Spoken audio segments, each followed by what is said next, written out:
இன்னைக்கு நம்ம MR learning Tamil சேனலில் வந்து கட்சி முறையோட அந்த வகைகளை பற்றி வந்து பார்க்கலாம். ஃபஸ்ட்டு வந்து உலக அளவில் வந்து கட்சியை வந்து எத்தனை வகைகளாக பிரிக்கிறாங்க அப்படின்னு பார்த்தீங்கன்னா 3 வகைகளாக வந்து பிரிக்கிறாங்க. ஃபஸ்ட்டு வந்து ஒரு கட்சி முறை, அடுத்தது இரு கட்சி முறை, அடுத்து பல கட்சி முறை அப்படின்னு வந்து பிரிக்கிறாங்க.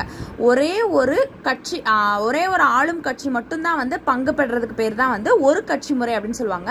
இந்த முறையில் எதிர்கட்சிக்காரர்கள் யாருமே வந்து அனுமதிக்கப்படுறதில்லை அப்படின்னு சொல்கிறாங்க. இது மாதிரி எங்கெங்கே இருக்குது அப்படின்னு பார்த்தீங்கன்னா சீனா, கியூபா, முன்னாள் சோவியத் யூனியன், இந்த இடத்துல எல்லாம் வந்து இந்த கட்சி முறையானது இருக்குது. அதே இது இரு கட்சி முறை அப்படின்னா வந்து 2 முக்கிய கட்சிகள் மட்டும்தான் வந்து இதில் வந்து பங்கு பெறுவாங்க.